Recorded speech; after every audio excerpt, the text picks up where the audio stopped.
LA This Week. The LA City Council honors 2 Asian American pioneers for their record service. I'm Gil Reyes with the story next. I'm Anna Marcos. A bittersweet day as Harriet, the tunnel boring machine, heads into retirement after carving out the tunnels for the Crenshaw LAX line. That's coming up. City leaders honor LA's Italian heritage, and this Italian restaurant, Eastside Market, has something to do with it. The juicy details coming up.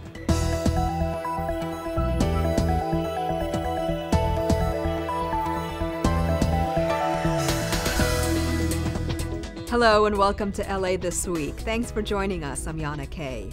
Since its formation in 1850, only 2 Asian Americans have ever been elected to the LA City Council.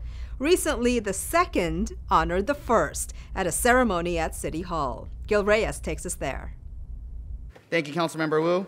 A big honor for former LA City Council member Michael Wu. For over 20 years, I was very proud to claim the title of being the first and only Asian American ever elected to the City Council. Now, unfortunately, Councilmember Wu has spoiled that record. But I am very happy to relinquish that title. Yes, before Councilman Wu, there was Councilman Wu. Seen here with then presidential candidate Bill Clinton as they surveyed the damage from the 1992 LA riots. Hollywood's councilman from 1985 to 1993, Wu gained attention for supporting multi-ethnic causes beyond his Asian constituency. For example, he supported much of the black community when he led the charge to oust then Police Chief Daryl Gates after the Rodney King videotaped beating by LAPD officers. There is a need for leadership which gets beyond the kind of tribalism that tends to separate us, and leadership which tries to move us ahead for what's best for the city overall. Councilman David Ryu also recognized another of his mentors, Dr. Mike Hong, Korean-American chemist, businessman, and philanthropist. And that is the opportunity I received from the United States. This is a great country, and I always love this country. And it's only fitting that these 2 pioneers were honored to cap off Asian Pacific American Heritage Month here in Los Angeles. Outside City Hall, I'm Gil Reyes for LA This Week. Former council member Michael Wu currently serves as Dean of the College of Environmental Design at Cal Poly Pomona. Well, if you're an entrepreneur looking to drum up business, there may be no better partner than the City of LA. The LA Vendor Fair gave business owners and other merchants a fair shot at landing a lucrative city contract. Anna Marcos has more. The City of LA likes doing business, and it's here to prove it. To vendors, contractors, big and small businesses, and anyone who wants to do a little commerce with the city. This is the LA Vendor Fair. More than 120 vendors are showing off their goods, hoping to get a contract with the city. They offer everything from graffiti removal to sustainable goods, to the latest in LA enforcement and emergency lights. Low-flow urinals, also a hot ticket item. We do a tremendous amount of purchasing for the city. You know, we purchase close to $500 million a year in commodities. After all, those fire and police uniforms and all those city vehicles and computers have to come from somewhere. Why not your company? And if you have no idea how to get a piece of the city contract pie, city staff are also on hand to show you how and train you on submitting bids.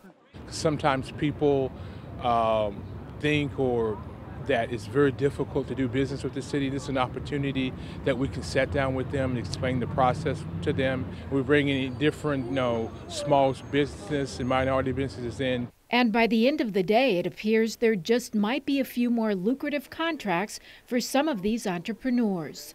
I'm Anna Marcos for LA This Week. For more information on working with the City of LA, visit the Department of General Services at gsd.lacity.org and click on Supply Services. Turning now to the growing power of the Latina community in LA, as not one, but two women of Latino heritage now sit on the LA City Council after the recent elections. Gil Reyes takes us to one event that aims to further strengthen the pull of LA Latinas. Speaking to women, labor leader Maria Elena Durazo has a different take on the president's proposed wall along the Mexican border. We're going to build a wall, but we're going to build it around our families and our children and our communities to protect ourselves from anybody who wants to harm us, from anybody that wants to divide us. Durazo, who's running for a seat on the California State Senate, encouraging women to unite at the second annual Latina Conference in South LA. The event hosted by area councilman Curran Price. We know how important women are in our society, how important they are in the 9th District, and we just want to do all we can to help cultivate leadership, to encourage women to be all they can be and to know that they've got the full support of the council office in making that happen. The potential political influence of Latinas is growing. A report from Hispanas Organized for Political Equality, or HOPE, found that 1 in 5 people in California is now Latina. In Los Angeles, those numbers increased to 1 in 4. If organized for common causes like wage equality, women, and immigrant rights, that packs a lot of political muscle. We need to be active. We need to push our families to be active. If you are eligible to vote, that is your voice, that is your power. Do not give it away. The event at LA Trade Tech College included networking opportunities for women, also tips for tapping into one's own political potential. We start in our schools, start in our churches, and then move up on to attend these council meetings that we have and attend these events that are being sponsored, which it's a good beginning. At the Latina Conference in South LA, I'm Gil Reyes for LA This Week. Latinas have also strengthened their influence in business. The number of Latina-owned businesses in California has surged 111% since 2007 and the Great Recession. Well, shifting gears now as we move one step closer to getting a metro rail line to LAX. And as one leg of the Crenshaw LAX line comes to an end, a special machine that helped in the construction faces retirement. Anna Marcos has more from the future Leimert Park station. What you're seeing is not just any old machine boring a giant hole. You are watching Harriet at work. Yes, she's got a name, and she just broke through the last bit of underground tunnel for the future Crenshaw LAX Metro rail line at the Leimert Park station. 3 of the 8 stations will be underground, and boy does Harriet multitask. She breaks dirt and lays panels as she goes. Things that are in circles and arcs are very strong and it supports each other. So that when you look at this type of a dynamic, if there's an earthquake, I would be in a subway tunnel. This is the safest place to be? Absolutely. Look at this. Several miles of double tunnels. There's another tunnel just like this. Harriet did all this working 5 days a week, 24 hours a day for almost a year. But now Harriet is tired and needs a rest. We're saying goodbye to Harriet. It's been a fantastic year for metro transportation and this transportation revolution. We're going to retire Harriet. She's done her job and she's done a fabulous job. The farewell party and the Harriet cake may signal the end of Harriet's tunneling days, but construction work has now hit full swing all along the line that will connect Angelenos to South LA and eventually to LAX. The 96th Street station, which will connect the airport through a people mover, is now in the design phase. What comes along with it is job opportunities in addition to the improvement of the environment, so it's all good. But I think it does bring about a renaissance and increases accessibility for people in the community to the entire system. There will soon be a day when the growing metro rail system will allow us to travel this train from LAX to Leimert Park to Santa Monica to Long Beach to Pasadena and to Azusa. We will have an alternative to driving. Metro officials also have solutions and help for small businesses along the rail line. If you're a small business out there listening, impacted by construction on this project, contact Metro immediately. We know that it is worth the hassle and we will all benefit at the end. So for now, goodbye to Harriet and hello to LA's newest Metro rail line. It is set to be completed in fall of 2019. I'm Anna Marcos for LA This Week. The Crenshaw LAX line will also serve as a connector between the Expo line and the Green Line. Well, it's the first boarding school in downtown LA that encourages young students from across the world to pursue their dreams. Rasha Goel has more on why this group of graduates are part of a unique and special batch. Landry Arumba from Africa is among this unique batch of students graduating from high school. He is part of the first senior graduating class at the American University Preparatory School, an international boarding school in downtown Los Angeles. I'm a small boy from a small country in Africa. I never thought I could find an opportunity like this, but all it took was I keep believing in myself and my ability, and I use the internet. I just keep searching and searching. Don't give up. I gave up so many times when I saw schools and they're like, we don't want international students from Africa, but you just keep looking. The high school opened in 2014 and is embedded in the financial district. It is open to both international and domestic students. These students were part of the school's first sophomore class. I've had the experience of living with roommates from across the world here at AUP, and it's been my honor to get to know people from different cultures. The city of Los Angeles welcomes you. Los Angeles respects you, and that is because we know you. It is estimated that there are 224 languages spoken in Los Angeles. We are home very often to the second largest population of many immigrants outside of their native country. This batch represents a diverse group of a dozen high school students from Afghanistan, Botswana, Nigeria, Russia, Taiwan, Rwanda, Venezuela, and the U.S. The curriculum at the school focuses on preparing students for college and training them to be future global leaders. We all come together, we talk about world issues, we talk about it from different perspectives, from different countries. It's just a great global environment, which is exactly what downtown Los Angeles is all about. For many here, they are now on their way to make their dreams come true. Some of these students will be continuing on to Stanford, MIT, USC, and Penn State for higher education. And as in Arumba's case, you can always reach for the stars even when things seem impossible. I'm Rasha Goel for LA This Week. If you'd like more information on the program and admissions, you can check out the school's website at aupschool.org. Well, seniors at West Adams High were also celebrating graduation as parents and relatives beamed with pride. But for one senior, graduation day was about making her own kids proud. Gil Reyes has more.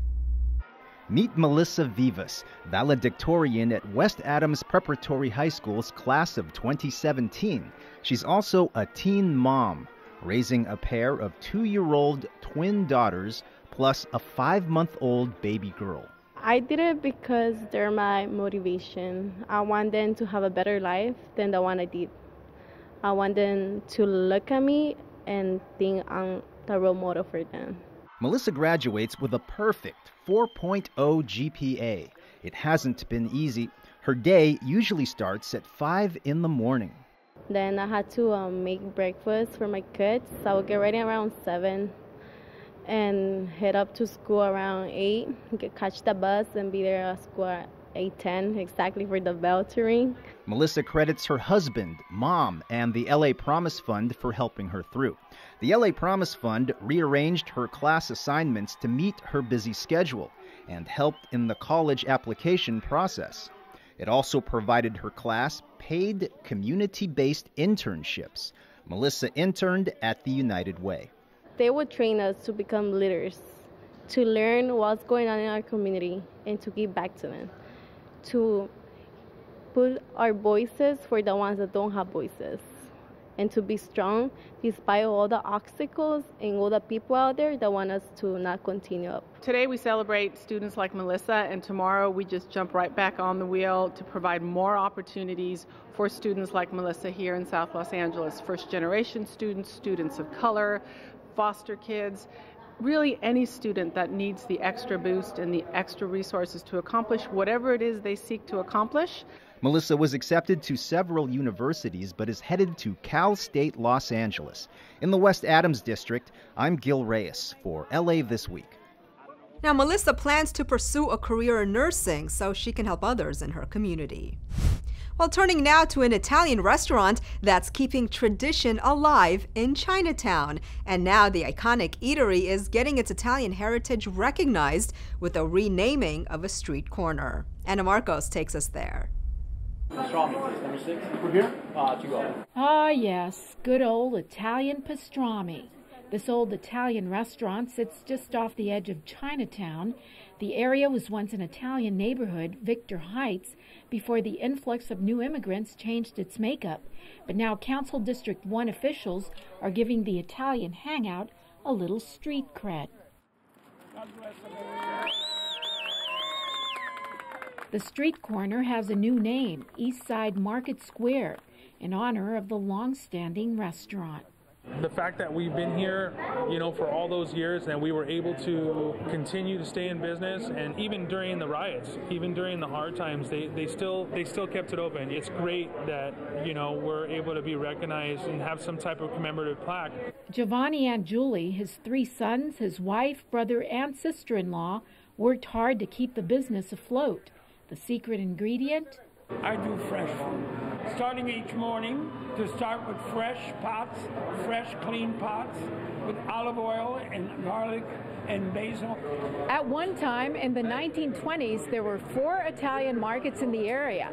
This one is the last remaining one. And I think so long as you stay true to your recipes and your heritage and your culture, people are going to value that, and they're going to keep coming for decades to come. So what are those tasty morsels that keep the people coming back? I love the lasagna. I love it. And I love the eggplant. So what's a Japanese American doing eating Italian food?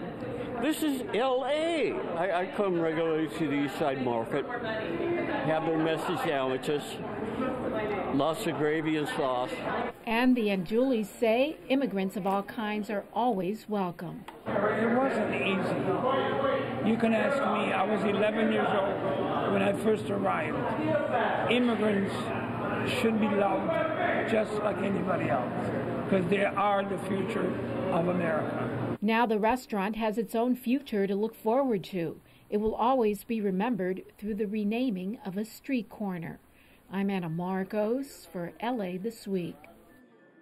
The restaurant is located at 1013 Alpine Street near downtown LA.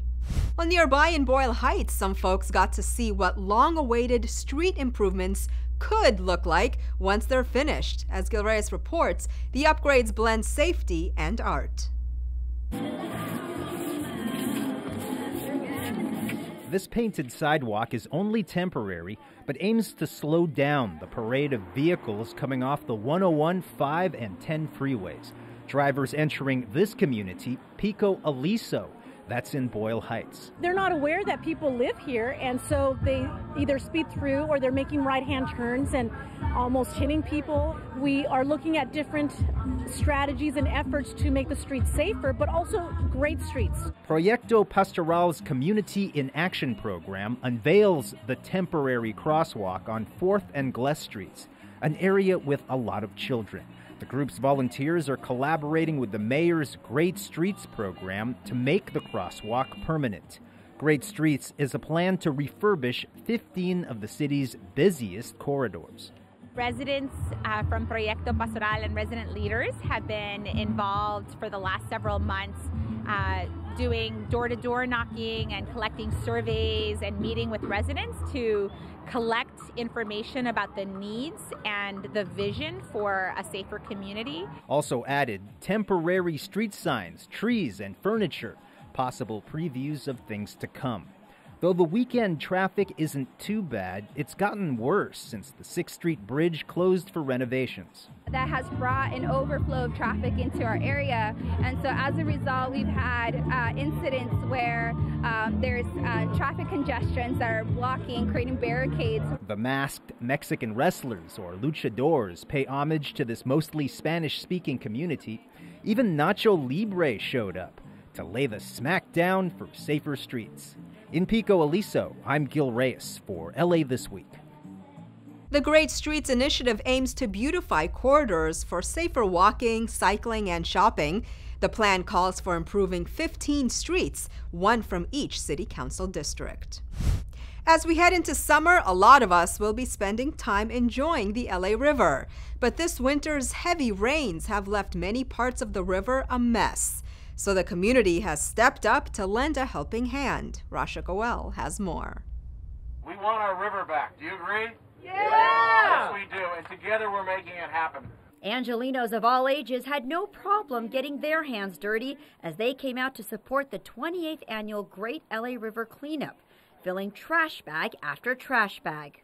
This is public space. Let's get in there and make it ours and actually use it.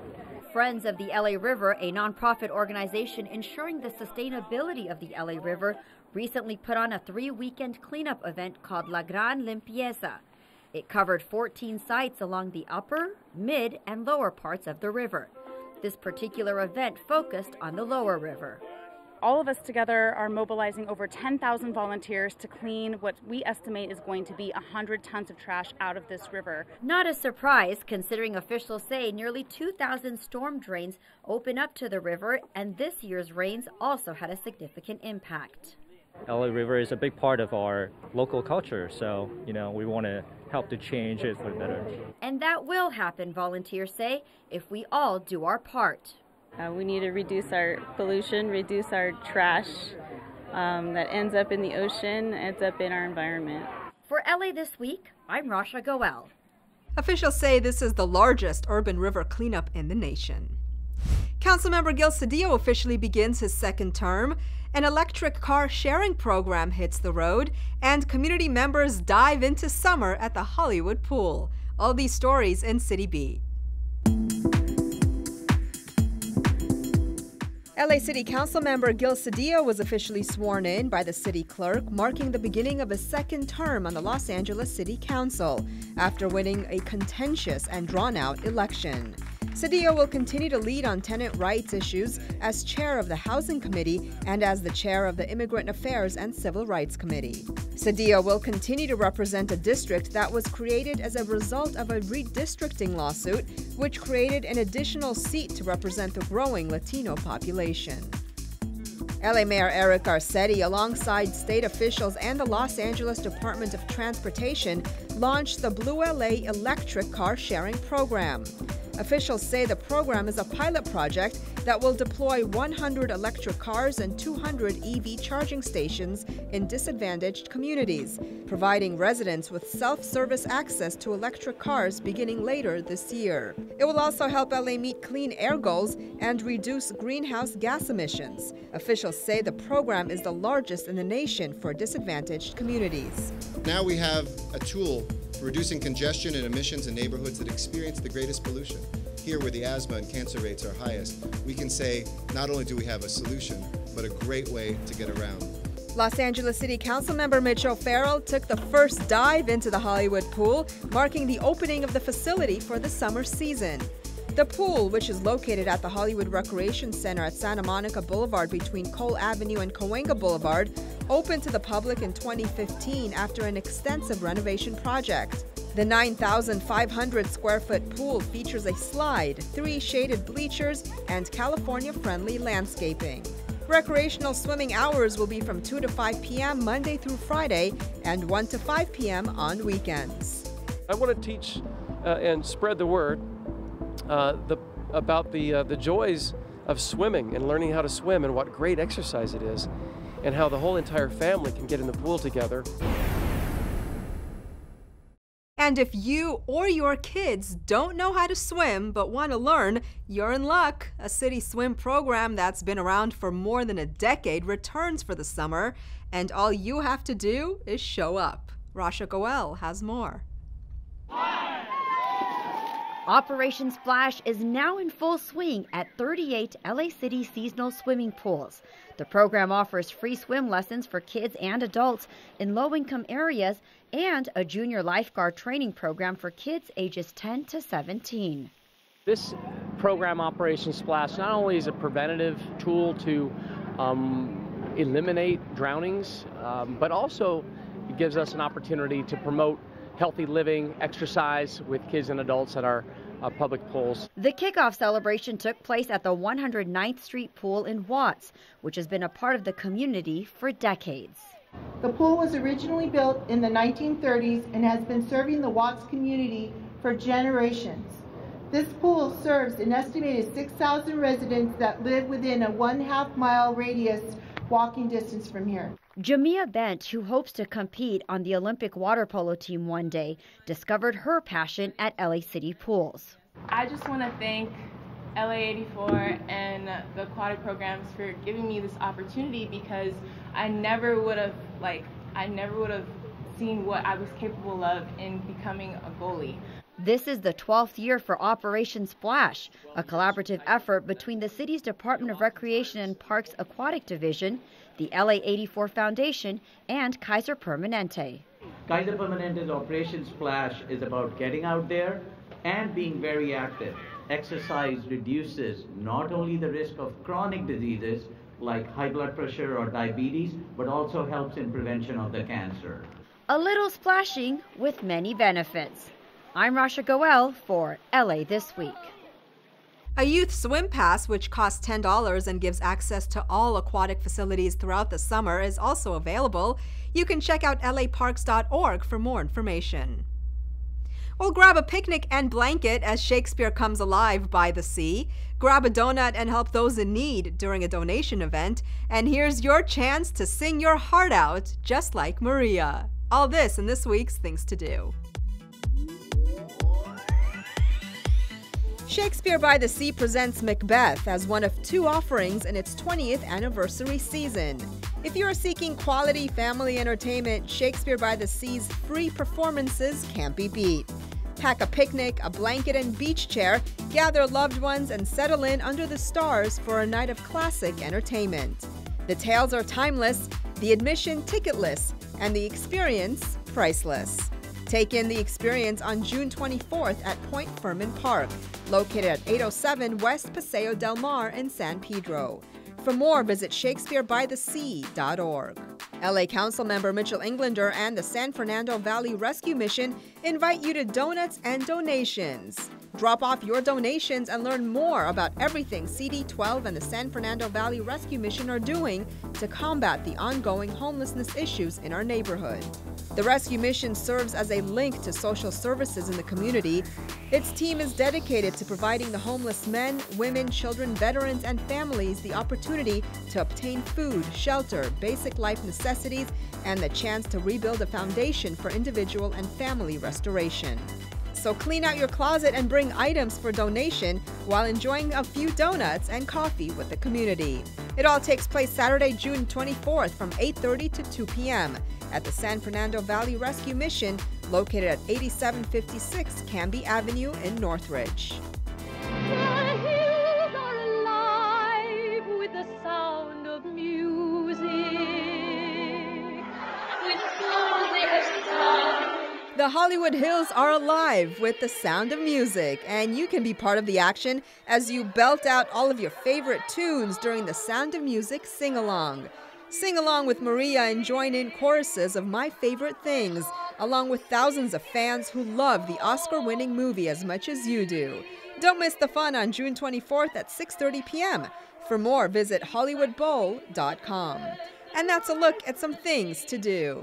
These are a few of my favorite things. When the Well, that's going to do it for this edition. I'm Yana Kane from all of us here at LA This Week. Thanks for joining us. A reminder that you can catch us online at lacityview.org. You can also follow and like us on Facebook. We'll see you back here next week for more of LA This Week.